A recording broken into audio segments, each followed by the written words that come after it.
Hey guys, tonight we're diving into a place that's scorching, ancient, and wildly unpredictable. Picture yourself on the banks of the Nile, where your life revolved around three seasons: one to plant, one to harvest, and one to pray the river doesn't wipe out everything you've got. The ancient Egyptians built their entire civilization around this untamed river, relying on it to nourish them, bless them, and, with any luck, not destroy everything they owned. Fair warning, survival here isn't guaranteed unless you're ready to embrace mud, crocodiles, and a farming calendar steeped in cosmic symbolism. Before we dive in, take a second to like this video and subscribe if you're genuinely into what I'm sharing. Also, drop a comment with where you're watching from and what time it is. I love seeing if we're vibing across time zones. Now, dim the lights, maybe turn on a fan for that gentle background hum, and let's slip into this journey together. You're standing on the edge of the Nile around 2600 BCE. The heat is intense, a dry, pulsing kind that throbs behind your eyes. Your sandals sink slightly into the black mud as you inch along the riverbank. This isn't ordinary mud. It's nutrient-packed silt dragged down from Ethiopia's highlands, like nature's own miracle fertilizer. This stuff is why Egypt even exists. The river flows quietly now, broad and sluggish, but don't get too cozy. Every year, from June to September, rains far upstream unleash the Aket, the inundation, a massive surge of water that's both awe-inspiring and holy. If the flood doesn't come, people starve. If it comes too hard, people drown. Either way, no one's ever relaxed about it. You're here in the calm before the deluge, witnessing how the rhythm of ancient Egyptian life was shaped by this single, mighty pulse of water. The Nile gives life, and it takes it, and if you listen closely, it's already murmuring its intentions. Villages line the riverbanks in long, narrow strips, like beads threaded on a string. It's no accident. Egyptians build close to the water, but not too close. You get about half a mile of lush, green fertility before the land beyond fades into stark desert. That thin strip of life is all the Nile offers. Step too far, and the world turns to rock and sand with dramatic speed. You meet a farmer, bare-chested, wrapped in a simple linen kilt, his skin baked by the sun. His name's something like Kemet, and he's watching the river like a gambler eyeing the dice. You ask what happens if the flood's too high. He doesn't smile. The gods are generous, he says, then spits into the mud, maybe to ward off their attention. You decide not to push further. The Nile's flood is no joke. At its peak, it can swallow fields, temples, and even a few unlucky goats. During flood season, everything stops. No planting, no harvesting, just waiting and watching. You wonder how they predicted it, how they tracked it, but that'll come later. For now, you observe. The flood doesn't hit suddenly. It creeps in like a whisper, first soaking the lower banks, then spilling through irrigation channels. It carries a scent, rich, slightly metallic, like life and decay intertwined. Frogs croak loudly, insects buzz frantically, and crocodiles glide by, looking smug near the tents. Yet there's a strange festivity in the air, as if this is the Nile's grand yearly performance, and no one wants to miss the opening act. It's in this narrow green corridor between desert and river that Egypt itself was born. Geography is everything here. Without the Nile's flood, Egypt would have been a forgotten, sun-scorched footnote. But because it flooded reliably, miraculously, it birthed one of the greatest civilizations ever. You squint downriver and see kids playing in the shallows, tossing reeds like spears, and shrieking with joy. Their mother calls them back, warning, it comes fast when it's ready. You believe her. You start to see that life here isn't about the land or the people. It's about the water and its mood. Here's a historical tidbit. The Nile's flood was so consistent, almost like clockwork, that ancient Egyptian society planned its entire agricultural cycle around it. 3 seasons defined their year: Aket for flooding, Perate for growing, and Shimu for harvesting. No snow days or weather delays here. The river called the shots, and the people adapted. A quirky detail. Ancient Egyptians believed the flood came from the tears of the goddess Isis. mourning her slain husband, Osiris. That's right, their farming calendar was powered by divine grief. That's some poetic agriculture. Now, here's a debate among scholars. Was the Nile's reliability really that flawless, or have we romanticized it because Egypt thrived for so long? Some historians suggest droughts and flood failures were more common and catastrophic than we think. Maybe the Nile wasn't as predictable as its legend claims. Maybe the Egyptians were just masters at handling chaos. Either way, the flood is coming, and you're about to see how people survived it, predicted it, worshipped it, and sometimes just barely escaped it.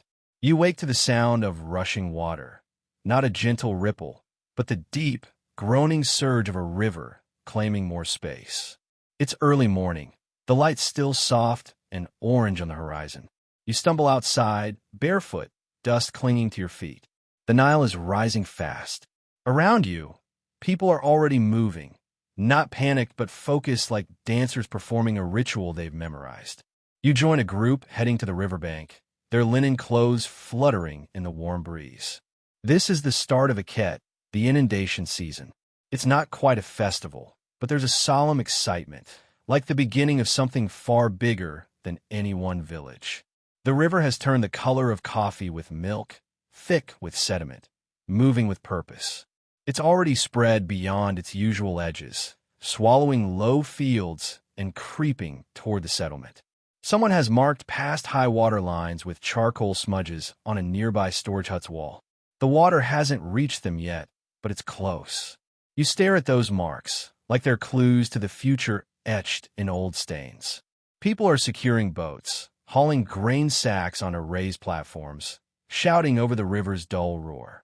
An old man points at a tree and nods wisely. "Flood's gonna be high this year," he mutters. "The ibis came early." You nod like you get it.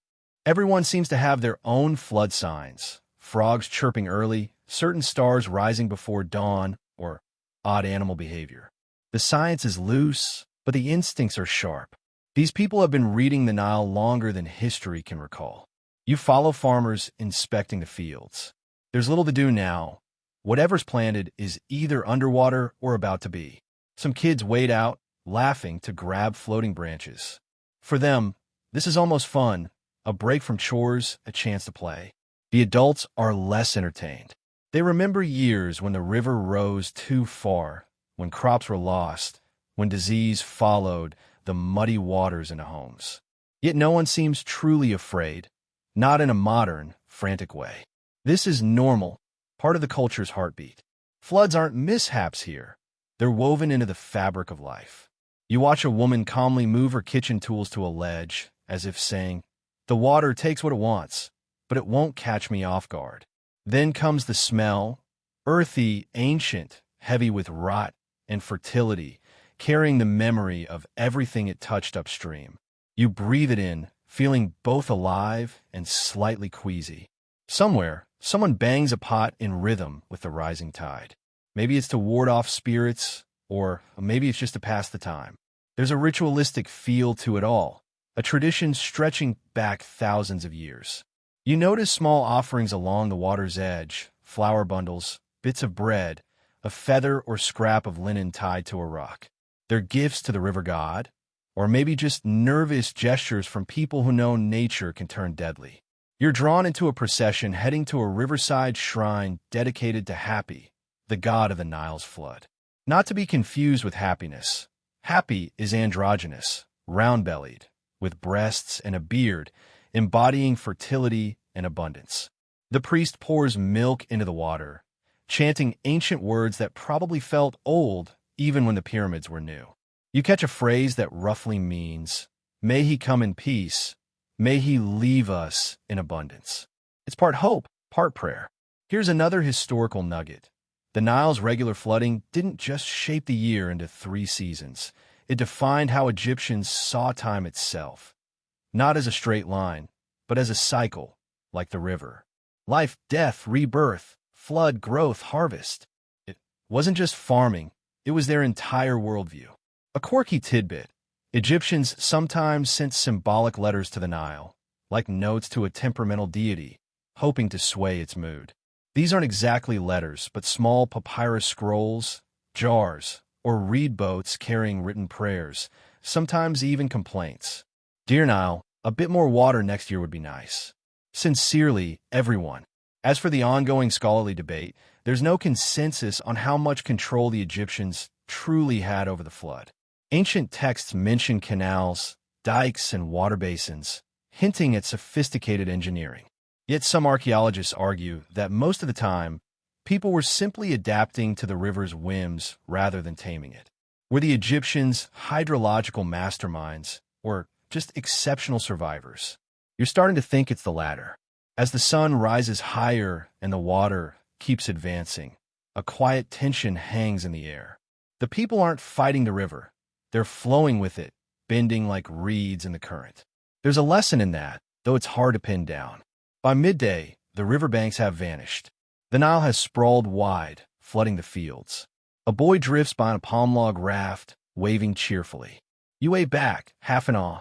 Everything's underwater, yet somehow, everything's fine for now. The heat clings like a heavy, dust-soaked linen sheet, but it's not the temperature commanding attention. It's the river, high, swollen, and enigmatic. You're not here just to gawk at muddy water, though. Tonight, you're shadowing those who try to predict it. You head toward the temple complex, where the scribes and priests have gathered. It's quieter here, away from the chaotic splashing of the floodplain. Papyrus scrolls, ink pots, and reed pens are arranged with meticulous care. These men, yes, always men, are ancient Egypt's weather forecasters, scientists, and mystics watching the Nile with the intensity of gamblers teetering between a big win and total loss. At the heart of the temple stands something you've only heard about in documentaries, the Nilometer. It's no myth. It's real and remarkable. The Nilometer is a flood-measuring device carved into stone, with steps or columns marked in cubits, the ancient unit of measurement. As the water rises, it climbs these steps like a contestant in a perilous, waterlogged game show. You peer into the well-like shaft, watching the murky water lap at the markings. A priest, his fingers stained with ink and his face etched with a serious frown, tells you today's reading is just under 16 cubits. That's good. Too low, and famine looms. Too high, and entire villages could vanish. 16 cubits is the sweet spot, enough to nourish the fields without sweeping away livestock or people. Here's the kicker. These readings determine taxation. That's right. Ancient Egypt tied its tax system to the Nile's flood. A generous flood meant higher taxes. A weak one lowered them. It's either the fairest system you've ever heard of or a cleverly disguised trap, depending on who you ask.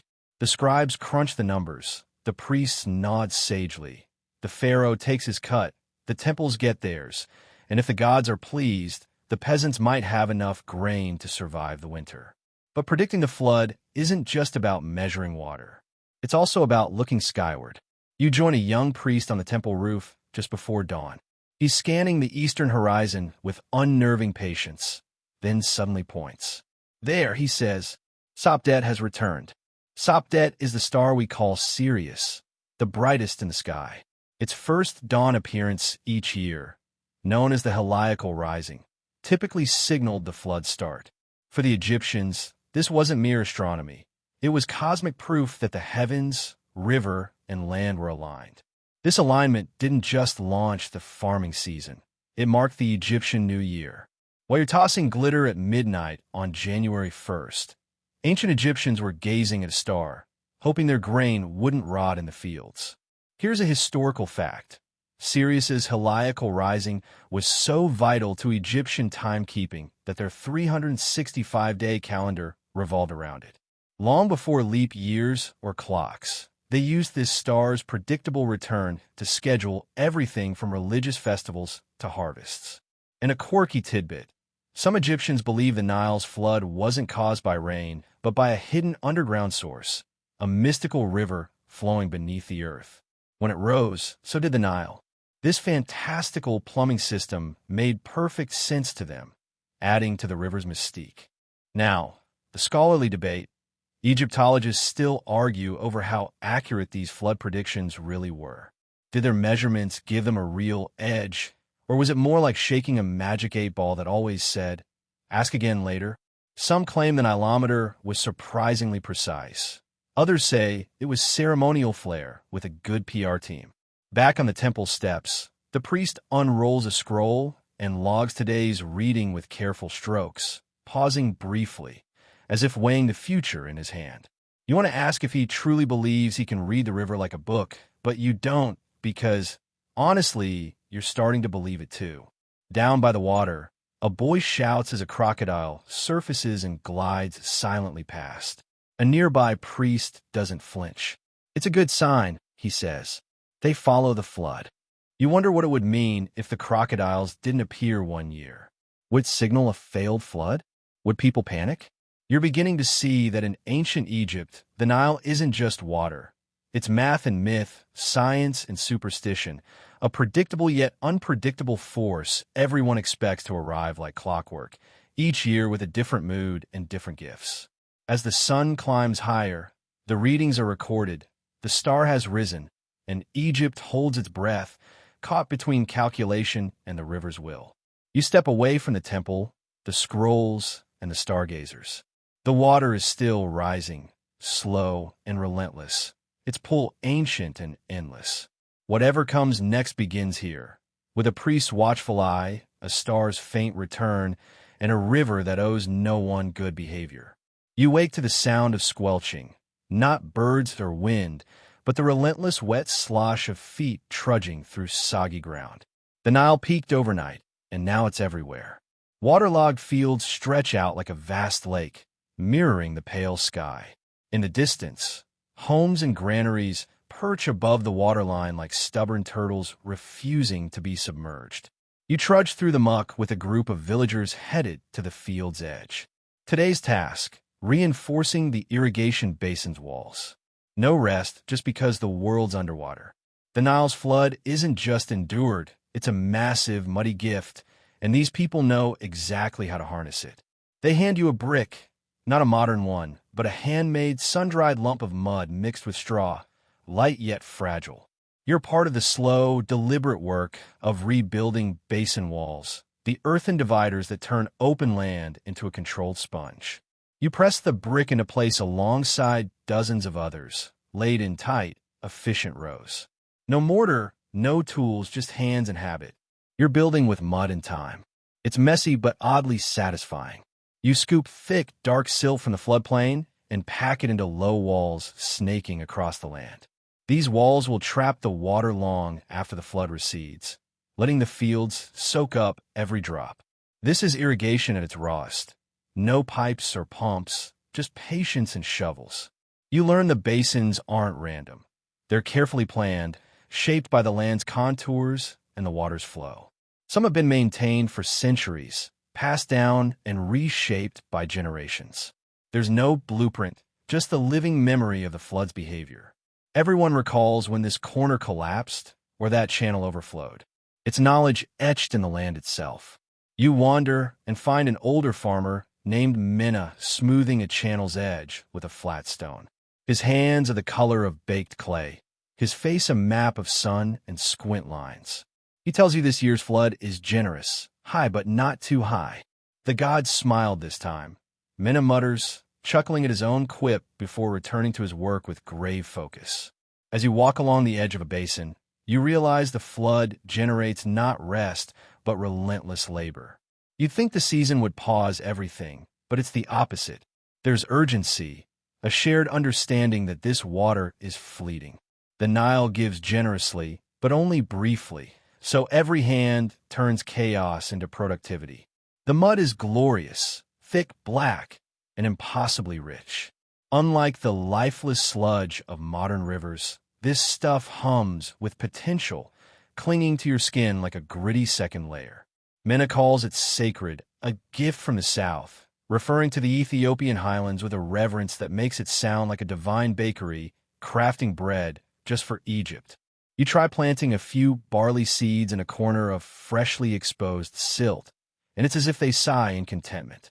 This is the world's finest soil, and you get why. The Nile doesn't just deliver water. It hauls volcanic ash, organic matter, and minerals like a divine delivery truck with no shipping fee. The fields aren't the only beneficiaries. Homes are patched with the same silted clay, walls repaired, storage bins rebuilt. Even pottery gets a refresh. Why waste perfect mud? Nearby, women sit in a semicircle, shaping vessels with deft fingers, laughing and chatting as they work.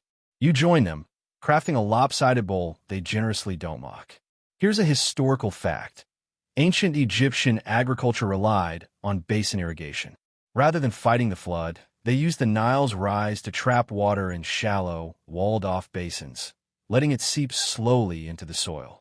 It's one of the earliest forms of controlled agriculture, functioning brilliantly for millennia. A quirky detail: some texts mention mud cakes used as field boundary markers, essentially edible survey stakes. Nothing says this is my land, like a cake you can eat if talks get heated. Scholars still debate how centralized this irrigation system was. Did the state orchestrate flood management with royal crews, or was it a grassroots effort with farmers doing their own muddy calculations? Likely, it was a blend, local ingenuity occasionally co-opted by bureaucracy. You spend the afternoon wandering the flood's edges, watching the land reshape as water recedes. Kids poke at stranded fish with sticks, while teens giggle as they roll a boulder to redirect a canal's flow. Everyone's a part-time engineer here. By evening, the silt has dried enough to walk without sinking, the air faintly scented with clay and sun-baked moss. For the first time, it clicks. The flood isn't an enemy, but a challenge, a test, an opportunity. Every year, the Nile wipes the slate clean and dares the Egyptians to rebuild, and they always rise to it. You wake to music, not flutes or harps, but the rhythmic clatter of hammers, shouts, and scraping stone. The river remains high in places, but it's begun its slow retreat, and construction noises fill the air. Not temples or tombs today, but something else, the machinery of power itself. The Nile's flood doesn't just shape the land, it shapes authority. No one understood this better than the pharaohs. You join a caravan heading to a raised platform outside the city, where an inspection is underway. Priests and scribes stand in neat rows, scrolls tucked under their arms, while farmers kneel beside piles of barley, awaiting tax assessments. At the center, beneath a golden parasol glinting in the sun, stands the pharaoh.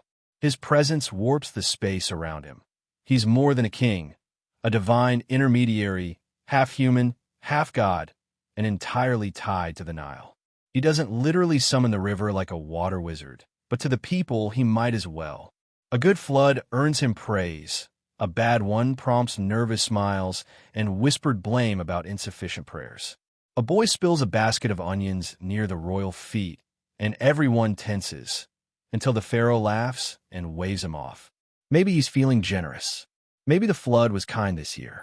A stable Nile means a stable ruler, its predictability propping up the illusion of control, the glue binding this society together. You edge closer to hear a priest report on basin coverage, flood depth, and crop estimates. The numbers impress. Enough barley to feed the army and more. Scribes nod, satisfied. Taxes will be high, but not crushing, thanks to savvy flood management that kept most fields intact. Later, in the temple complex, you see another side of this power. Wall carvings depict the pharaoh smiting enemies, building canals, offering gifts to Happy, the Nile god. It's propaganda, but stunningly crafted. Stone reliefs show him diverting the river with a gesture. You know better. Redirecting a river takes armies of laborers and endless mud bricks. Still, myth and leadership are intertwined here.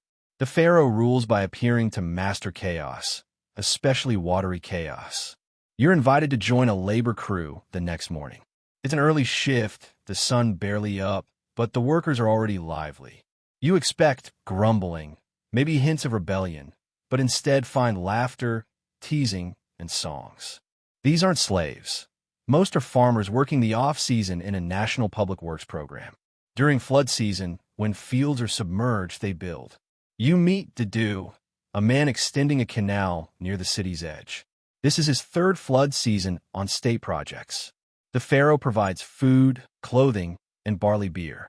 Hard work, but steady, he says, handing you a shovel. Better to dig with a full belly than watch the river take your land.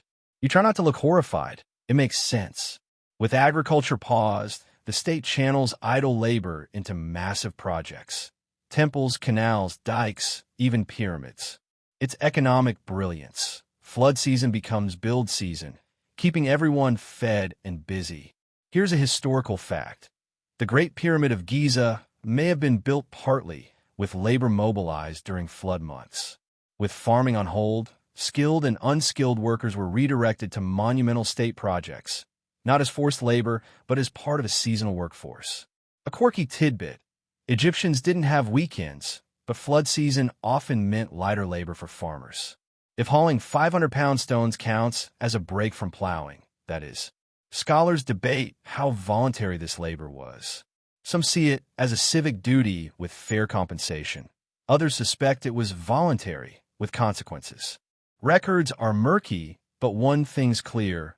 Without the flood's pause in agriculture, those grand projects might never have existed. You and the day atop a nearly finished canal wall, legs dangling, watching workers gather tools and head back to the city. The sun sinks, the river hums softly, and it all falls into place. The pharaoh doesn't need to control the Nile, just to be seen as its master, harnessing its rhythms. You gaze over the plains, soon to be green but now dark with silt and promise. The river's unpredictability is met with a system of surrender, turning flood into foundation. The king stands not above the water, but because of it. You wake to chanting, low and melodic, weaving through the air like incense, drifting between palm trees and over rooftops. The flood waters linger in places, reflecting the rising sun in warm ripples. People gather along the riverbanks, and you follow, drawn to the music, smoke, and a reverent atmosphere. This isn't work, it's worship. At a gentle curve where the current slows, a crowd forms around a simple altar laden with offerings. Fruit baskets, beer jugs, tiny carvings, lotus flowers floating in shallow bowls. Children carry herbs and branches, their muddy feet splashing, while elders sway to the chant, lips moving in silent prayer. This isn't an ordinary morning. It's a ritual for Happy, the Nile god, who doesn't get enough attention in modern texts, but is everything here. Not a storm or war god. Happy wields no lightning or chariots, no vengeance. Generous, fertile, round and calm, Happy's depicted with a soft belly, drooping breasts, and a half-smiling, meditative face, often painted blue or green, a visual nod to life and water. Unlike masculine gods or chaotic tricksters, Happy embodies the river's nurturing, abundant spirit. Happy is balance, nourishment, the living pulse of the Nile itself. An older priest, draped in linen so pristine it glows in the morning light, steps forward. He holds a jar in both hands, raises it high, and pours a slow stream of milk into the river. The crowd murmurs as more offerings follow, splashes of honey, a bundle of bread wrapped in lotus leaves. These aren't lavish gifts, just practical, local items, yet in this moment they carry a sacred weight. You kneel beside a teenage girl pressing tiny amulets into the wet earth, her fingers stained with clay and ochre as she whispers names for each one planted near the river's edge. You ask what she's doing, and she smiles shyly. Protecting my family, she says, asking Happy to spare their home when the waters recede. One charm is shaped like a frog, another like a grain silo. You're not sure if they work, but you're not sure they don't either. Upstream, boys stage a mock flood, digging trenches in the silt and using sticks to guide tiny streams toward model fields, a mud city with dollhouse canals. One shouts, "I am happy. I choose where the water goes." The others cheer until a trench collapses, washing away half their pretend village. The crowd groans, then laughs. It's play, but also practice. You realize this ritual is more than worship. It's part science, part superstition, part community therapy. Every year, they praise the god, thank the river, offer tokens, tell stories, and reenact the balance of chaos and control. It doesn't tame the flood, but makes it feel less wild, less personal. If the Nile rises too high or falls short, maybe someone skimped on offerings. Maybe Happy needs more milk next year. Here's a historical fact. Happy was worshipped across Egypt, but not with grand temples like Ammonius or Ra. His rituals were local, small-scale ceremonies by the water, often led by community priests or families. He was the god of everyday survival, not royal conquest. A quirky detail. In some depictions, Happy is shown tying together Upper and Lower Egypt with a lotus and papyrus, symbolizing unity. The water god doubled as the kingdom's unofficial therapist, binding the nation with floral ribbons and a serene expression. Scholars debate whether Happy was a personal deity you could pray to or a symbolic force explaining natural cycles. Evidence supports both. Some households had small Happy altars, while others only honored him during festivals. Either way, he mattered. The ritual ends with a slow procession along the river, people carrying torches, not for light in the morning sun, but for symbolism, balancing fire and water. You follow, watching villagers drop flowers into the current or whisper wishes. One man tosses in a scrap of papyrus with a scribbled message. It floats briefly before sinking, as if swallowed on cue. As the crowd disperses, you linger by the river. The offerings drift away, dissolving in the muddy foam. The milk is gone, the bread waterlogged, yet a sense lingers that something or someone heard. Back in the village, small shrines dot doorways, river symbols painted in faded blue. Happy is everywhere, in every drop of water, every mud-packed barley loaf, every canal that holds when the river rises. The Nile isn't just a river. It's a divine cycle, a god who comes and goes on his own terms. Tonight, the sky is clear, stars glinting like crushed glass, the air thick with damp earth and smoldering incense. Downriver, another village is likely singing to Happy, pouring beer or burning herbs, different voices chanting the same prayer. Let the flood be enough, let us live. You feel it before you see it. A shift in the air, a hushed tension in the village, the quiet dread when hope slips away. The flood came early this year, and it came weak, a hesitant trickle barely climbing the Nilometer's first steps. No celebratory chants, no flower offerings, just long faces and hushed talks. The flood was too small, and that spells a word no one says aloud. Famine. You stand on a rise, overlooking fields that should be submerged but are instead dry, cracked like sun-baked pottery. The mud never came, the silt didn't settle, and there's nothing to nourish the barley. Minna, the farmer who praised last year's flood, is silent, his hand trailing through dry stalks as if searching for something left behind. It'll be a tight year, he mutters, adding, if it's just one. There's no one to blame. No war, no locusts, just a river that didn't show up. For a society tied to the Nile like a heartbeat, this isn't just frustrating, it's existential. Unease spreads like an invisible flood, rising within people. At the temple, scribes are busy not cooking the books, but adjusting grain projections, recalibrating taxes, and advancing food redistribution plans. They've done this before. While Egypt's grandeur, gold, gods, pyramids, gets the spotlight, it's these quiet moments of calculated recovery that kept the civilization alive. Not triumphs, but tria. They're not panicking, just planning.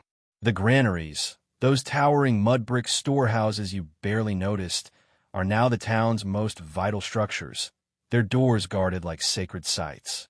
Inside lies old grain, safe from past harvests. The Egyptians always knew this could happen, so they never consumed everything, banking surplus for lean years. But whispers circulate. People fear the gods are angry, that Happy is neglected, that Pharaoh didn't offer enough, or that the stars misaligned. Predictability is crumbling, and superstition creeps in. Here's a historical fact. Egypt faced multiple documented famines, often from consecutive low Nile floods. The Old Kingdom, the pyramid-building Golden Age, collapsed partly because the river failed too many years in a row. Civilization didn't fall in fire, but in hunger. A quirky detail, an ancient story from the Ptolemaic period, the famine stela, tells of a 7-year famine under Pharaoh Djoser. He prayed, dreamed of a flood, and built temples in gratitude when the river returned. True or not, it reveals how deeply famine haunted the Egyptian psyche. Scholars debate whether droughts and famines drove change more than wars or dynastic feuds.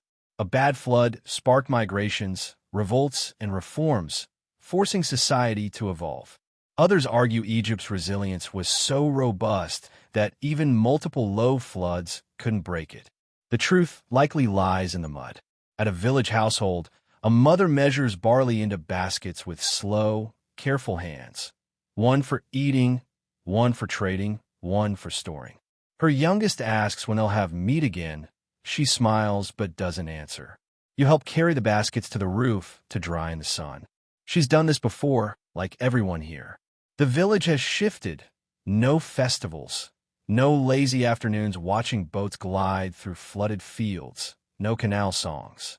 Instead, people sharpen tools, patch walls, and check reserves. The flood's failure hasn't killed anyone yet, but it's sliced the margin of safety thin, and next year could be worse. At a small nighttime ritual, no grand celebration, a priestess kneels by the river, placing a single onion in the water. No crowd, no chants, just one offering for one god, hoping someone's listening. Egypt feels eternal in books, permanent in stone, but here, it's only as strong as the river.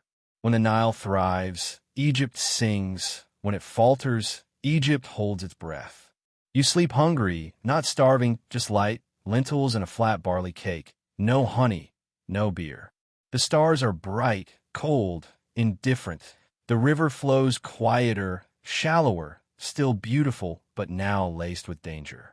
You wake before dawn to a rhythmic grinding, stone on stone, a mortar and pestle crushing grain.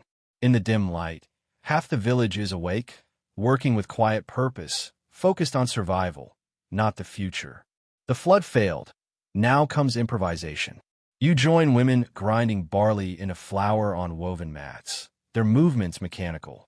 Nearby children are subdued, less noisy than usual. You're handed a flat stone and a pile of discolored, bitter grain from last year, edible but not choice. Your arms ache minutes into grinding. This is food earned by muscle. Occasionally, someone spits into the dust, not disrespect, but a ritual to ward off bad spirits or worse luck. Small amulets, frogs, hippos, carved barley ears, are tied to ankles or tucked into sashes, whispering to the gods, "We're trying." Please notice, at the granary district, guards stand alert, spears in hand, eyeing anyone who might challenge the idea of sharing this year. The granaries, like oversized beehives, hum with the scent of old grain and fresh desperation. Inside, with a priest apprentice, a boy barely 15 but walking like he's 80, you see how stores are measured. A notched wooden rod dips into the grain like a dipstick, calculating remaining sacks by depth. The numbers aren't dire yet, but the stockpile must stretch longer than planned. If next year's flood fails again, everyone knows what's at stake. Yet Egyptians are nothing if not clever. You step back into the heat, weaving through the market square, where survival tactics sprout faster than weeds. Salted fish, dried for weeks, now trades like it's worth its weight in linen. Beetles, usually ignored, are roasted and sold in bundles. A woman hawks a bitter green paste made from river reeds. It smells like pond water, but people are buying. You spot a teenager chewing papyrus like tough licorice, maybe tricking his stomach, maybe just desperate. In homes, ingenuity shines. A family stretches rations using old beer jars. Beer here isn't a luxury. It's a meal, thick and cloudy, brewed from barely fermented barley, more like drinkable bread than a drink. You help strain a batch through linen cloth, trying not to gag at the sour, warm smell.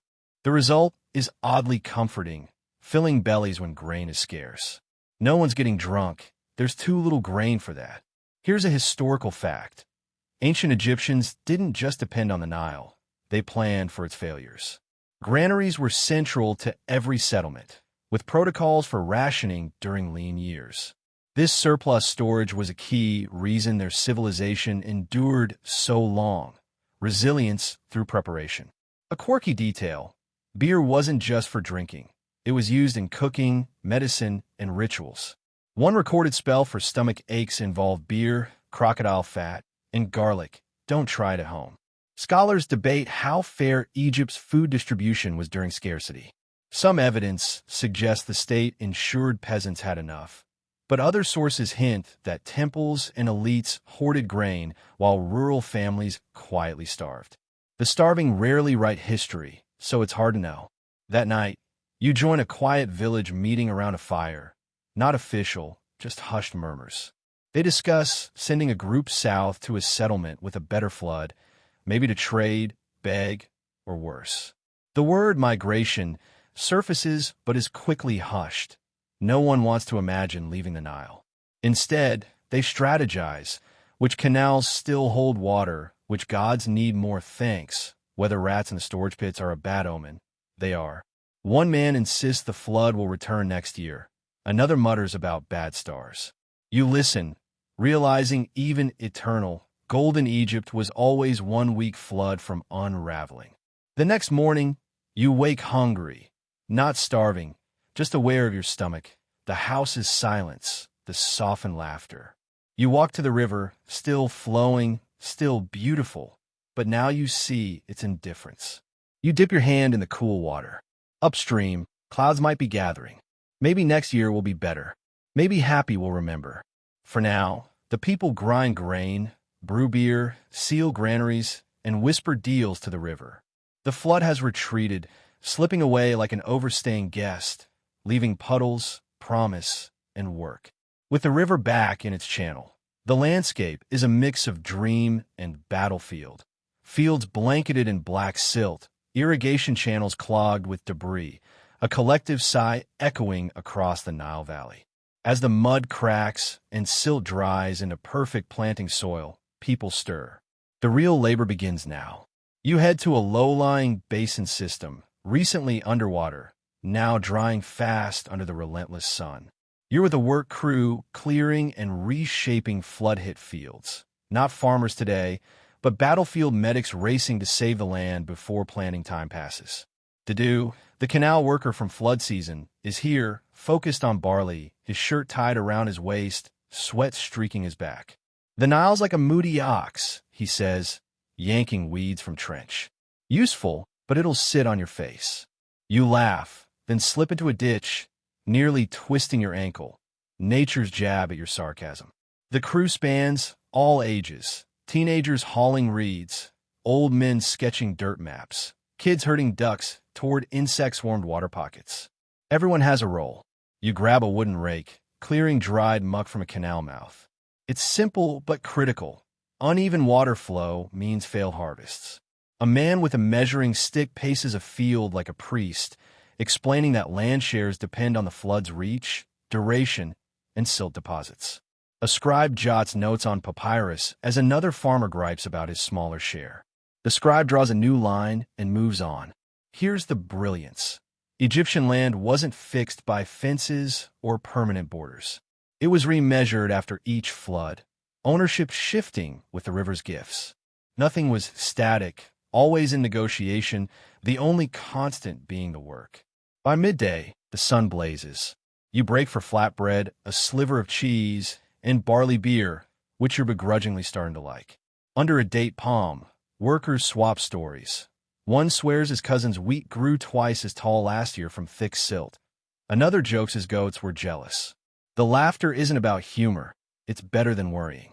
A historical fact: the Egyptian work calendar had 3 seasons: Aket, flooding; Parate, growing; Shimu, harvesting. These crews are Parate's backbone, the season of emergence when planting begins. Missing this window means no food come Shimu.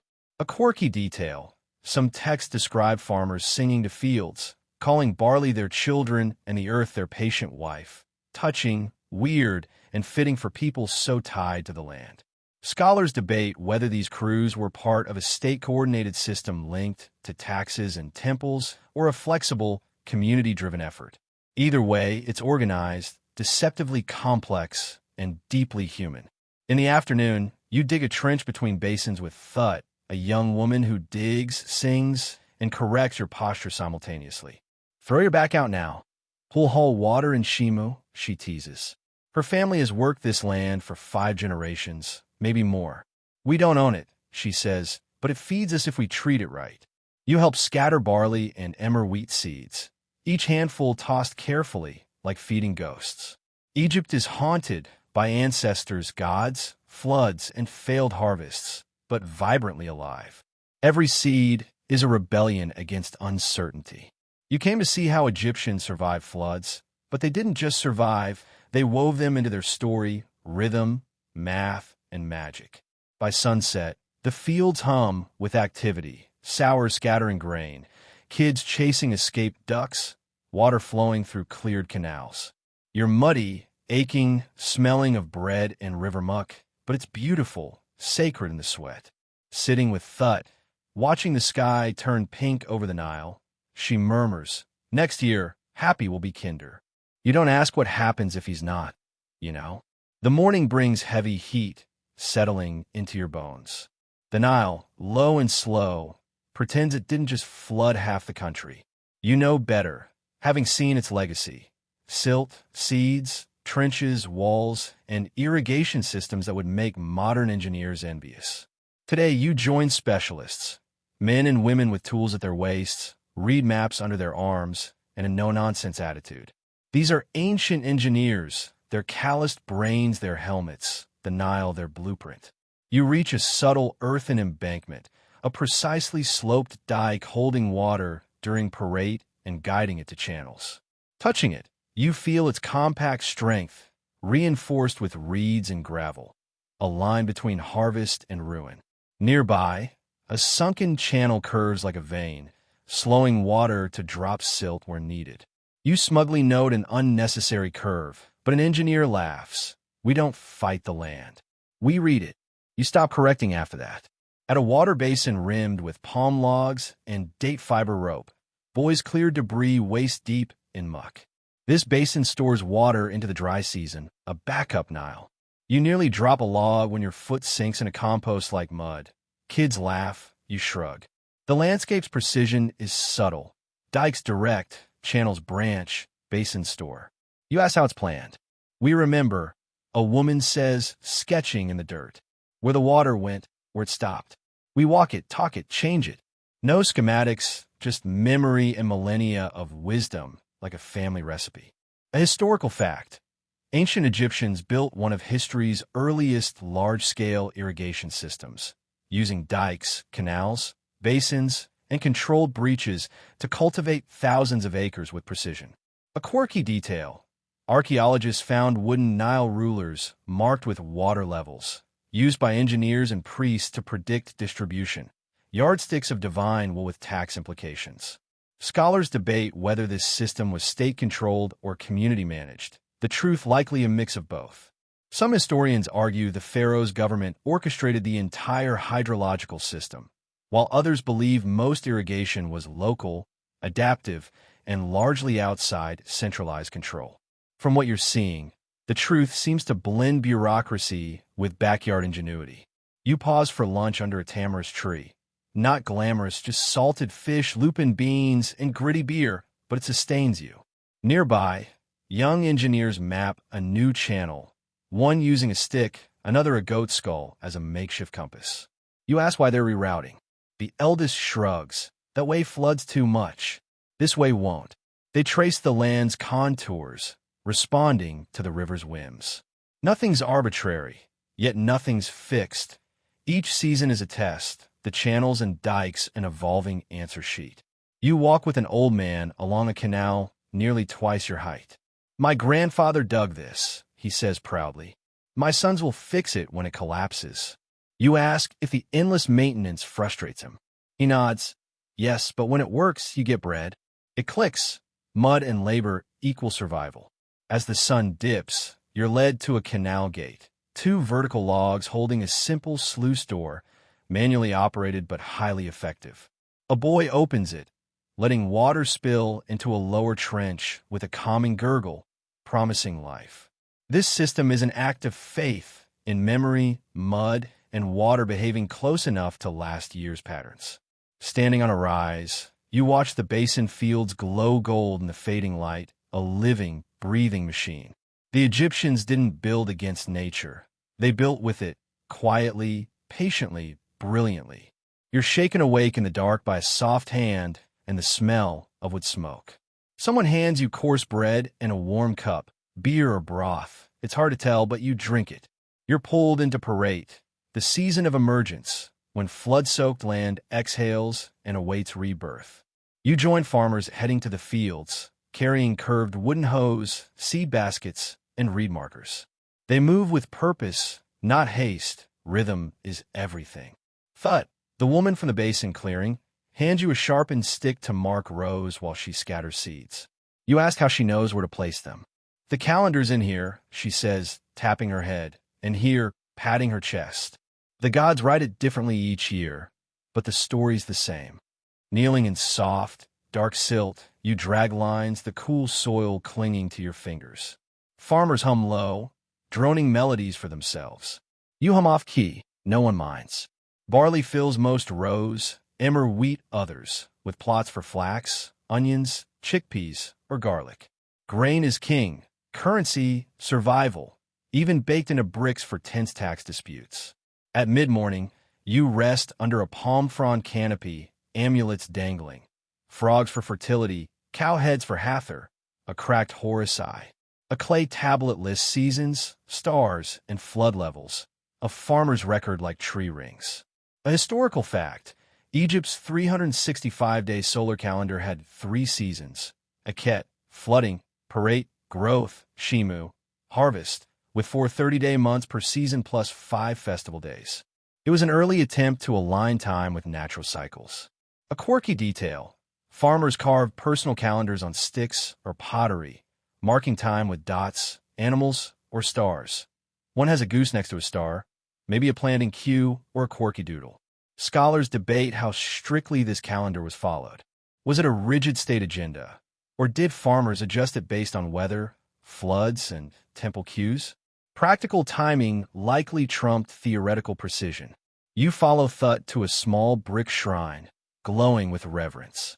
Ochre and blue wall drawings show people sowing, happy blessing the land, a falcon soaring. A reed mat is strewn with petals and burnt offerings, smelling of myrrh and hope.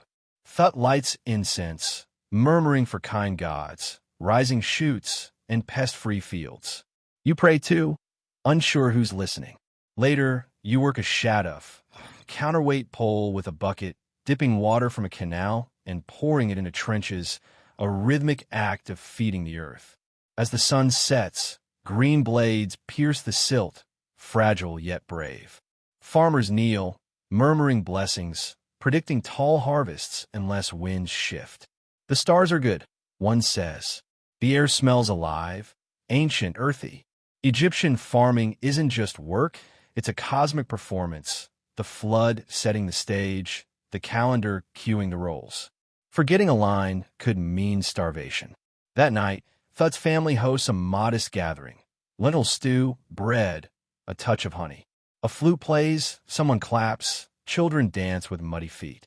Everyone's tired, but it's the good kind, the kind that means something's growing.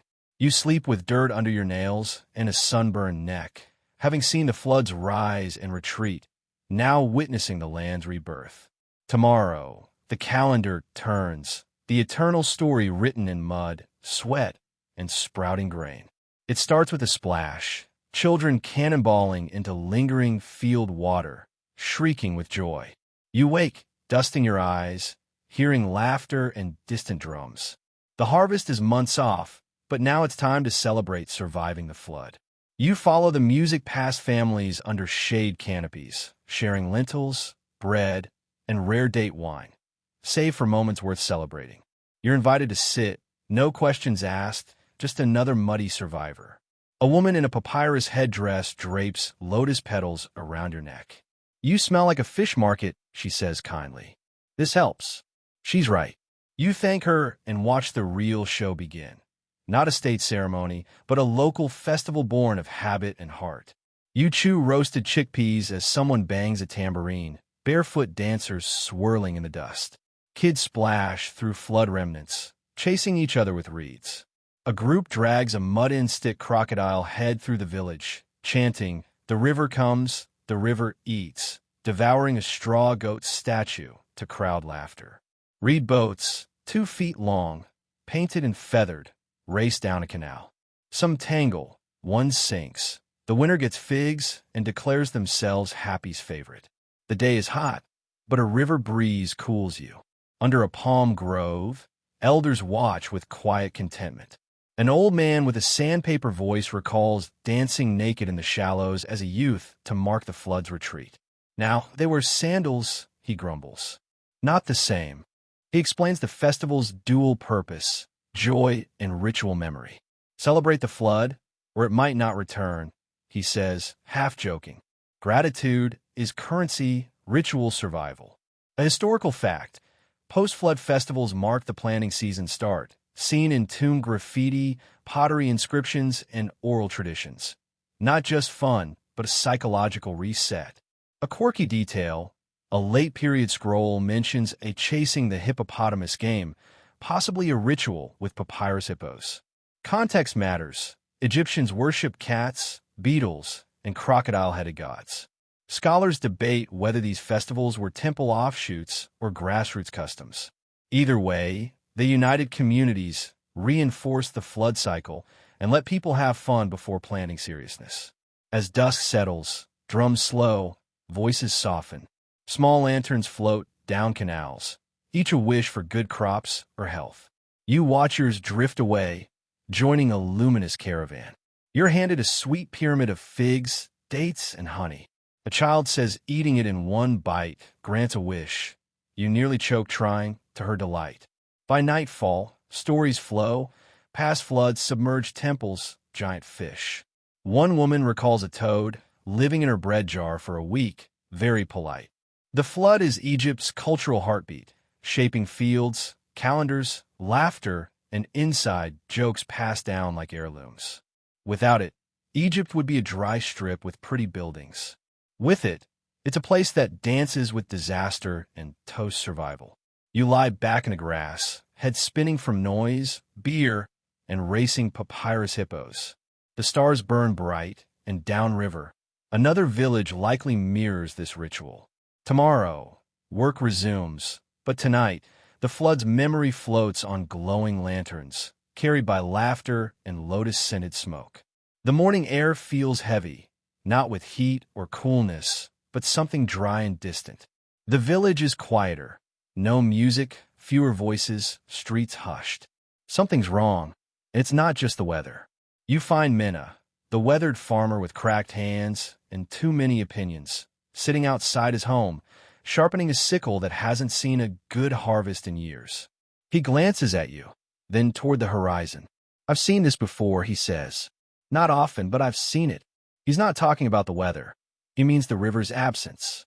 You head to the fields with others, and the truth hits hard. This isn't just a weak year. It's worse. The barley is stunted, the flax yellowing early, the canals nearly dry. You crouch, digging fingers in a crumbling, moistureless dirt. The Nile's gift is gone, and everyone feels it. Whispers spread. This is how the old kingdom fell. You've heard the legends, tomb wall tales of a time when even pharaohs couldn't stop hunger. Now, those stories carry weight, backed by numbers. This is the second weak flood in a row, and granaries aren't infinite. Rationing has begun. The temple distributes grain by household, and not everyone likes the math. That evening, at Thut's family home, her father argues with a tax collector. "You tax us like we still have a river," he snaps. The young scribe, fear in his eyes, writes something down without responding. No one wants to deliver bad news this year. Especially you're on your own. A historical fact. Around 2200 BCE, low Nile floods likely helped topple the Old Kingdom, the pyramid-building era. Famine spread, the state lost control, and Egypt fell into the chaotic First Intermediate Period. A quirky detail. The Admonitions of Epicure describes a time when the river is blood and the poor sea's riches. Poetic insight into a society unraveling. though some call it doomsday fanfiction written later. Scholars debate whether the Nile's failure alone caused the collapse or if corruption, over-centralization, and inequality were the cracks, with weak floods as the final push. Either way, the river, once order's source, became its undoing. You dig a new canal the next morning, not to save crops, but because hope is stubborn. The dry mud blisters your hands. Dedu joins, joking that if the harvest fails again, he'll move north to sell fish or become a priest. Gods never starve. You laugh, but it's hollow. At the village council under an old fig tree, voices overlap. Trade options, pleas for aid from neighboring provinces. Mena recounts a childhood floodless year when people boiled shoe leather and made reed soup. Someone suggests moving the village inland. Thut cuts in firmly. No, this is our place. No one argues. At night, a priest drops a scroll into the sluggish river, barely a current. You don't hear his prayer, but it feels like begging. The next morning, tensions break. In the market, a man is caught stealing a handful of barley. No one strikes him. The silence is worse. The village pauses, Egypt itself holding its breath.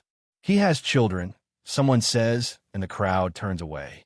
By the river that night, glittering faintly under moonlight, you see its beauty and its burden. Egypt trusted the Nile, built gods and kings around it, but when it forgets to flood, everything frays. You dream of a dry riverbed, a cracked Nilometer, temples crumbling to dust. You wake sweating, but the river's still there, shallow, sluggish, silent, not yet gone. How long can a civilization balance on a river's mood? You're wading knee-deep in water, squinting into the morning sun, when something slithers past your leg. You freeze, not a stick. The surface ripples, then stills. You're not alone. Flood season brings hope and harvests, but also uninvited guests. Nile creatures treating the inundation like a buffet, smarter, faster, hungrier than you. Today, you're learning about these toothy survivors. Your guide, Seni, a lean fisherman with rope-like arms and unnerving fearlessness, stands on a papyrus reed raft that sags slightly under your weight. He laughs as you nearly fall. Only baby crocs this close to shore, he says. You're not comforted. Drifting through a deep flood basin, Seni points to a crocodile, canoe-sized, sunning on the bank. Sobek's child, he murmurs reverently. Sobek, the crocodile-headed god of strength, fertility, and protection, is revered, feared, and prayed to in water-scarce times, a deity with a mouth full of knives. Seni shares tales of crocodiles snatching goats, children straying too close to canals, and offerings left to appease Sobek. A fish, maybe a pigeon, he says, good enough to show respect. You ask what happens without offerings. He shrugs. Fewer people at dinner. Crocodiles aren't the only threat. Hippos emerge from muddy hideouts, lumbering into flooded areas like they own them. And they do.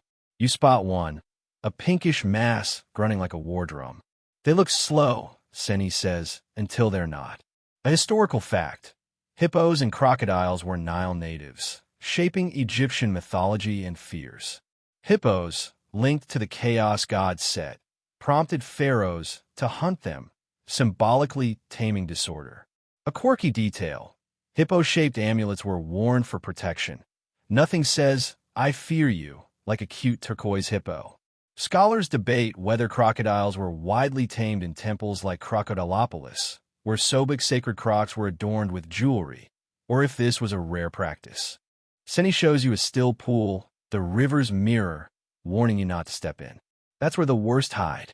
You peer into murky water. A bubble surfaces and you step back. He nods approvingly. You're learning. Returning to the village, you see cautious signs. Children kept from deep banks, fishermen wielding poles for protection, fish or grain tossed silently into the water as insurance. You ask Seni if anyone's tried driving out crocodiles. He looks at you like you suggested draining the Nile. They're part of the river. You don't argue with the river. You stay out of its mouth. By the fire that night, tales blend fact and fear. A hippo crushing a boat, a child pulled under and returned silent. No one questions them. They just listen. Flood season redraws boundaries between human and wild, danger becoming intimate. You sleep to a distant roar, hoping it's a bullfrog, knowing fear is as ancient as the water itself. You wake to creaking ropes and splashing oars, aboard a narrow riverboat gliding through a canal fed by the retreating Nile. The floodwaters have turned the landscape into a shimmering highway. You're with who? A merchant with a salt-streaked beard, balancing amphory while steering. His reed and wood boat is sturdy enough to make you nervous when he jumps to adjust a sail. "Don't worry," he says cheerfully. "If we tip, I float," who says with a grin. His boat, a reed and wood hybrid, is laden with jars of oil, baskets of dried dates, clay pots sealed with mud, and linen-wrapped grain bundles. He's heading north to a delta market town, the flood cutting travel time dramatically. This, he gestures to the water, is the Pharaoh's best road. You glide past villages with half-submerged courtyards, homes built just high enough to stay dry. Children wave from rooftops. Fishermen cast nets from papyrus skiffs. A temple's narrow dock serves as its new entrance, a priest nodding, half blessing, half annoyed at your wake. Who explains flood trade? The Nile becomes a network of routes, canals to basins, basins to lakes, lakes to rivers. Chaotic but brilliant, it lets merchants bypass desert paths. Goods flow both ways: gold, grain, incense from Upper Egypt, fish, salt, papyrus from the Delta. Flood season turns trickles into torrents of trade. A historical fact: the Nile was Egypt's transportation artery, especially during floods when it expanded, moving goods, officials, and soldiers, unifying the kingdom more than any road. A quirky detail: some boats had musical crews, harpists or flutists, to entertain during long trips. If you're navigating crocodile-infested waters, why not with a tune? Scholars debate whether flood season transport was state-controlled or driven by independent merchants like who. Some evidence points to state granaries and temples managing key docks. Other sources suggest a freer system where traders thrived by keeping gods and officials happy. The river splits into thinner channels, lined with date palms and dense papyrus walls. Who navigates confidently, tapping a pole to check depth, scooping out water pooling at your feet. "It's a dry boat until it's not," he quips. You pass workers building a floating platform, a mobile market for submerged villages, selling sandals to onions. Mobile commerce, who grins, latest model. At a flooded granary, a woman rows out with dried figs, trading for barley with a quiet nod. The flood connects not just fields but goods, stories, relationships. The Nile carries civilization. In a market town, half water, half stone, you navigate elevated walkways through shouting stalls. Fish glisten, spices sting your nose. Amulets shaped like fish and gods stare up. A girl sells anti-flood charms, though her flooded stall suggests they're not working. Who barters for linen wraps? "My wife says I smell like river." And you help unload, arms aching, feet soaked, mind buzzing. This ancient system rivals the pyramids in efficiency. Night falls as you head upriver, stars reflecting like coins on the canal surface. Crocodiles lurk, farmers pray for balanced water. But here, goods, people, and ideas move. The Nile floods the world with motion. You wake to soft, scattered chanting. Not temple drones, but protective murmurs. Villagers tie charms to reeds, paint doorpost symbols, and drop bundles into the water. This is the season of superstition. The flood gone, but its mystery lingering. Everyone warding off dark remnants. You meet Henut, a midwife and spiritual fixer, her fingers green from herbs, neck draped with charms, frogs, ankhs, tiny crocodiles, and a fish bladder she claims keeps water spirits from your kidneys. She delivers protective amulets along the canal, placing a hippo figurine in a date basket by a doorway. "Not everyone remembers to be afraid," she mutters, guarding against river ghosts, fevered demons, bad water, angry ancestors, and crocodile dreams. The Nile is a border between worlds, carrying life and death. During floods, when boundaries blur, so do natural and supernatural lines. Now, with waters receding, people reclaim order with spells, offerings, and frog-shaped jewelry. A mother ties blue charms to her children's ankles. Blue confuses river spirits, Hinut says. Without them, you cough until your lungs feel like fishnets. You take the charm she offers, thanking her sincerely. A historical fact: protective amulets were central to Egyptian life, especially post-flood. Frogs symbolize fertility, hippos protection, blue faience warded off water's evils. A quirky detail: one text mentions a spell against crocodile breath, a dream-disrupting exhale, Egypt's original sleep paralysis demon. Scholars debate whether flood season magic was tied to temples or folk traditions. Likely both. Egypt's spirituality blurred official and personal lines. At a canal-side shrine to Tarit, the hippo goddess of childbirth, her carved image, wide hips, lion's paws, determined snout, looms maternal and terrifying. Offerings of lotus petals, dates, and clay babies pile at the wall's base. Hinut lights mini resin, murmuring for protection. You kneel, offering a market-bought carved fish. Fish understand the river, she nods. You don't question it. At a craftsman's hut, BK shapes river clay amulets, fingers black with soot. I make 200 a season, he says, holding a turquoise scarab. Half go to traders, half to temples. The rest he gives away to keep the river polite. As dusk falls, a canal-side ceremony feels like a neighborhood watch. Bread boats, floating lanterns with charcoal prayers, and herb-filled pots drift downstream, carrying fears. A girl whispers to a reed doll, prayers for her sister, the next flood, then sets it afloat, arms raised like it's ready for what's next. The village quiets, rituals done, charms hung, fears named and sent downstream. You sit by the canal, the water reflecting golden lines. The Nile's mystery lingers, but so does resilience. You've seen its dual nature, life-giver, life-taker. The flood's retreat marks not an end but a beginning, a cycle of mud, faith, and stubborn hope. Tomorrow, the work continues, but tonight, the river carries whispered wishes, and Egypt endures. You tuck the frog amulet Hinut gave you under your head wrap and lie back under the stars, the same ones that have watched every flood season for millennia.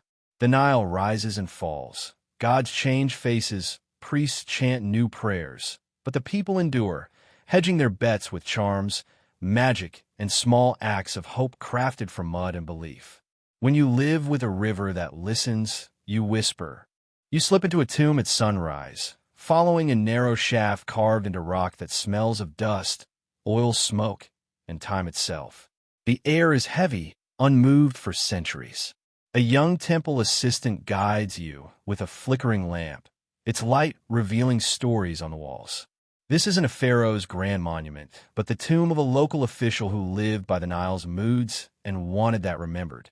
The chamber opens to a low room, walls painted in ochre, blue, and faded green. On the north wall, a vivid inundation scene. Stylized Nile waves, leaping fish, barley sprouting in neat rows, workers bending like reeds. Crocodiles float beside smiling gods, and the official stands, arms outstretched, grinning as if mocking the flood. It's beautiful, weird, human. The assistant places the lamp near hieroglyphs beneath the painted river, translating softly. When the flood came, I was not afraid. I opened my storehouse to my neighbors, and my fields drank deeply. May the Nile rise again, and may I be remembered as one who gave back what was given. You trace scenes of past floods, half-submerged temples, overflowing granaries, torch-lit village dances.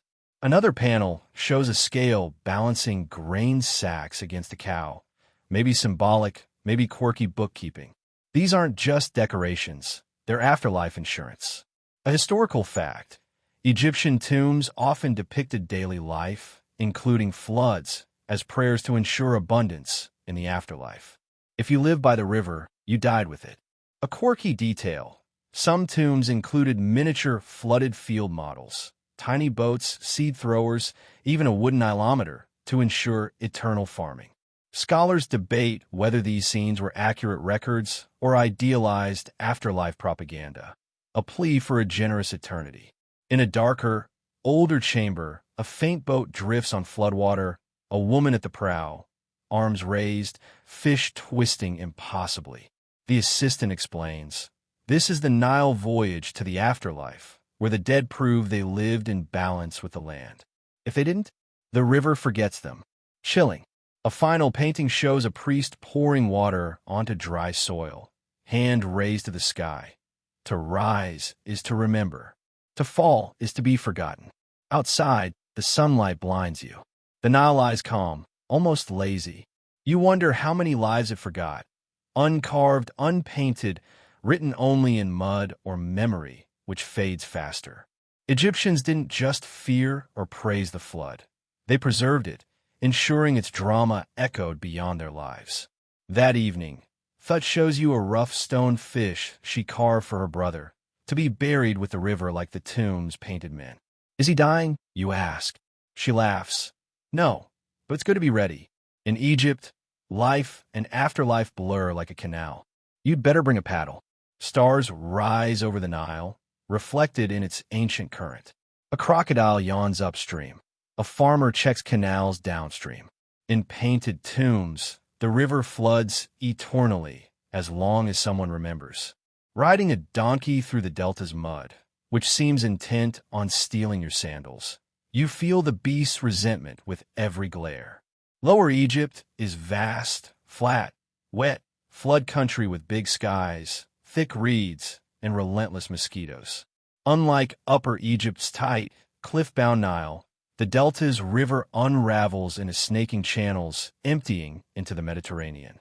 Fields stretch endlessly, villages scatter, people walk barefoot, sleeves rolled, wary of strangers like you. You meet Penesi, a lean farmer with a datewood-carved face, who says, "Here, the flood doesn't visit. It moves in, changes the locks, raises ducks in your kitchen." Water seeps everywhere. Homes perch on platforms or stilts, boats tie to doorways. Children swim before walking. The ground is treacherous. One wrong step, and your leg sinks in a marshy deceit. Yet they thrive with fields of flax, onions, and groaning date palms. Penesi shows you a bucket swing, two people pulling water from a sunken canal to higher channels. Exhausting but effective. The delta's abundance is wild, unhinged, less geometric than Upper Egypt's irrigation, more like jazz. A historical fact, Egypt split into Upper, South, and Lower, North regions. The delta's channel and marsh web was agriculturally diverse, but hard to control, supplying grain, fish, and papyrus. A quirky detail, some delta towns worshipped minor flood deities, like a fish-headed god who supposedly taught underwater breathing. Scholars debate Egypt's unity. Pharaohs ruled both regions, but the delta's geography fostered autonomy, with communities less beholden to distant rulers. At a neighbor's home, Penesi's family reinforces a flood-damaged mud brick wall. Kids mix mud, elders stack bricks, teens flirt while pretending to work.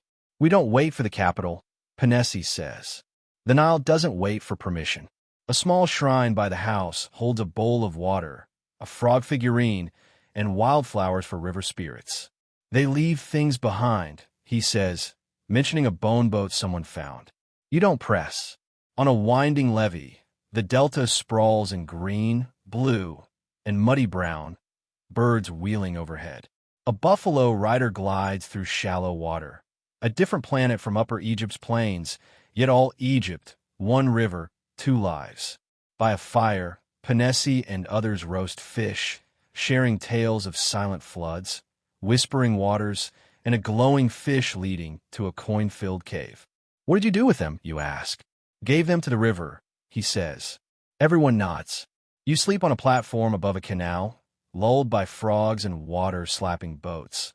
The delta breathing wilder, negotiating ruthlessly with the river. Under a date palm, scribbling on bark, you hear a clear, out-of-place voice. "Is that the great Nile I see?" You turn to find a foreigner in a wool cloak, dyed in unfamiliar blues and purples, sandals too clean for mud. Calamicus, from Greece or farther, squints at the river like it might bite, clutching a scroll, sunburned hands betraying his newness. You join him, amused to see someone else confused. He's fascinated by the flood, asking where the water comes from. You mention Ethiopian rains, highlands, monsoons, but he craves myth. Surely, the tears of the gods. Showing him an nilometer, he stares like it's a divine puzzle. You measure the river as if it can be tamed, he says, scribbling like it's wisdom. You save him from irrigation ditches, explaining why the river's worshipped. Without it, no people. He concedes. A historical fact. Greek and Roman writers like Herodotus, Strabo, and Pliny the Elder documented Egypt's floods, often misunderstanding them, attributing water to divine tears or melting African snow. A quirky detail. Herodotus thought crocodiles could be tamed with music and hippos were gentle, wildly optimistic or misinformed. Scholars debate these foreign accounts' value, vivid outsider perspectives, or exaggerated travel blogs by men baffled by frogs and spicy food. You take Callimachus to Hennut, who eyes him skeptically but offers a charm for river anxiety. He accepts it, awed, as if she's handed him a relic of the gods. Callimachus accepts Hennut's charm solemnly, asking if it wards off philosophical confusion. No, she says, but it might help you sleep. Watching Thut and others harvest early barley, he's awed by their coordination. It's like a ritual, he whispers. You nod. It is. Every year. He asks Thut if the river has a will.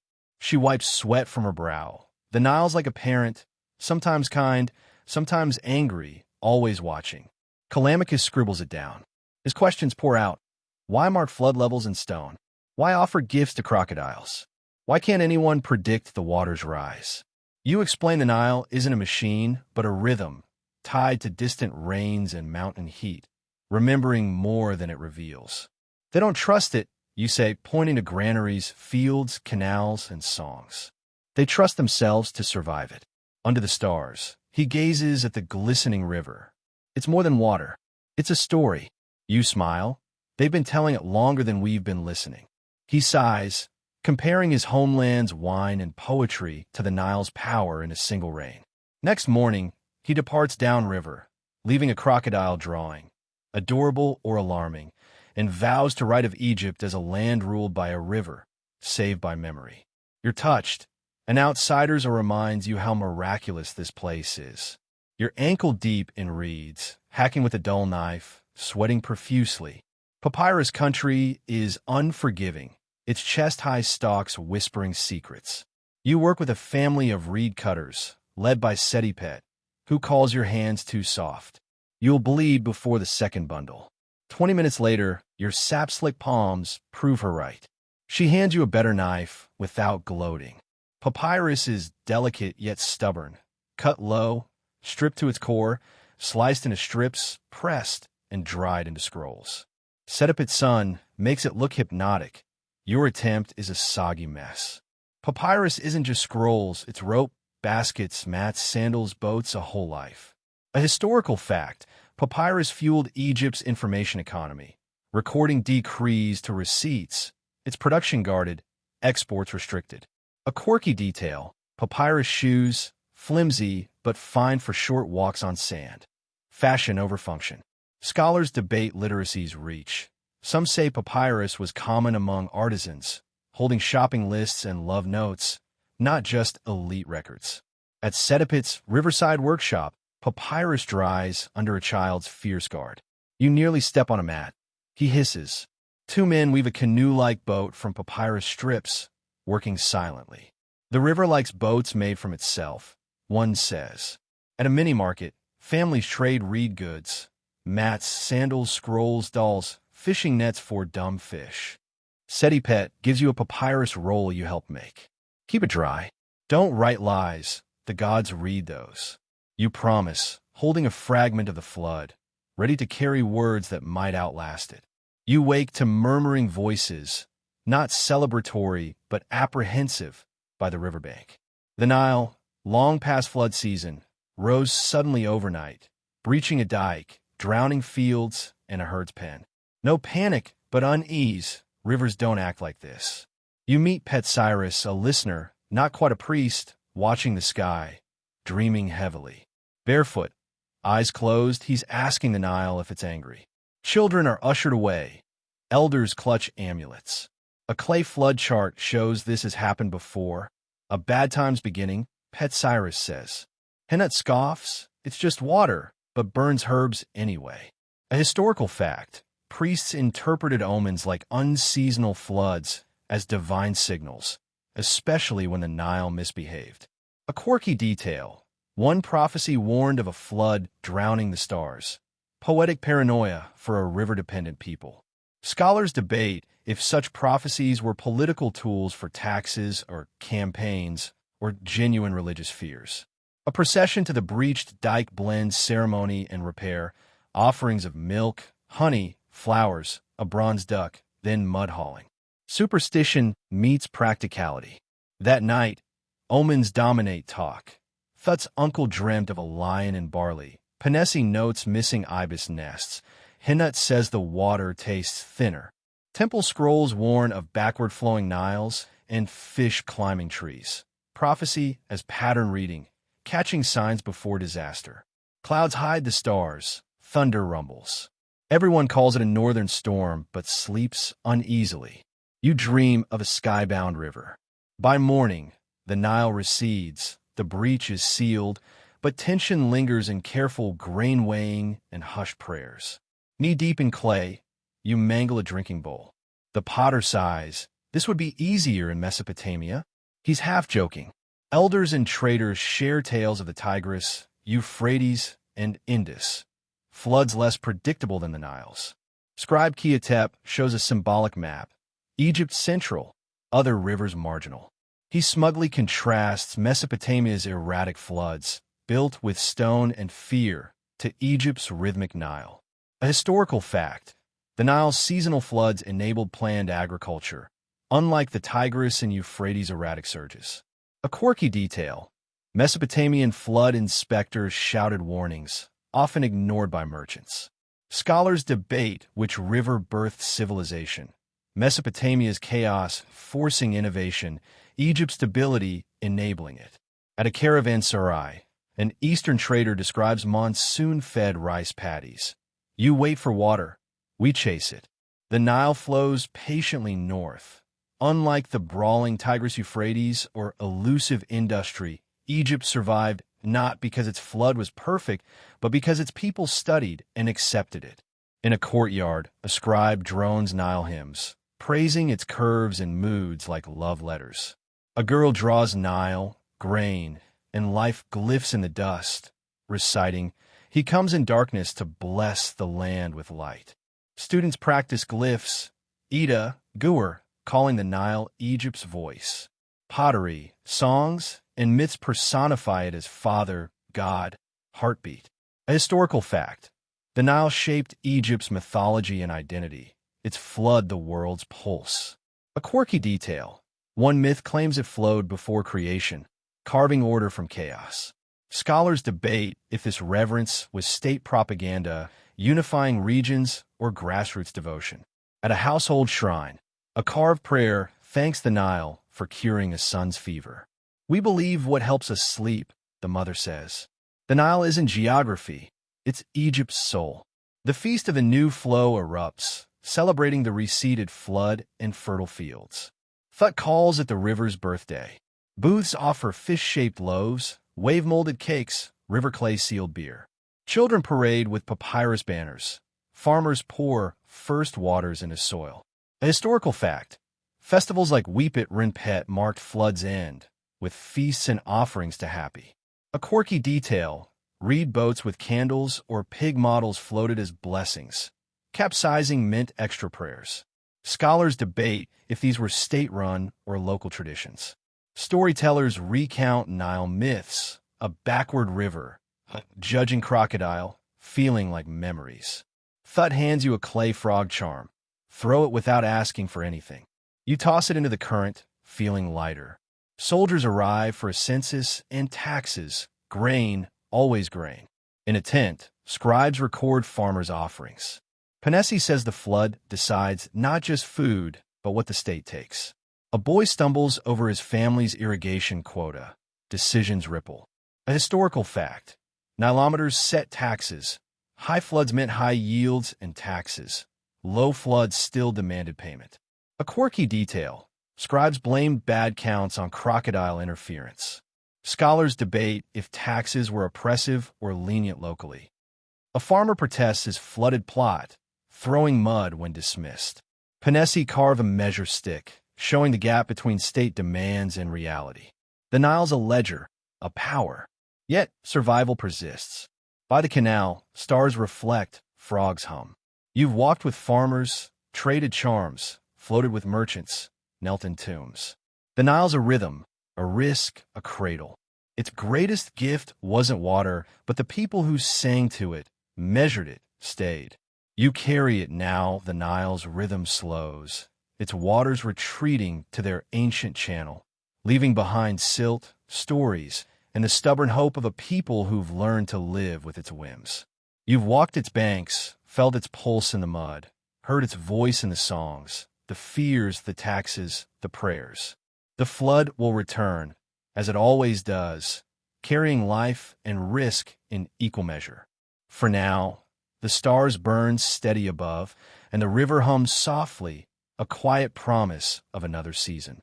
You close your eyes, the frog amulet tucked close, its weight a reminder of Egypt's enduring dance with water.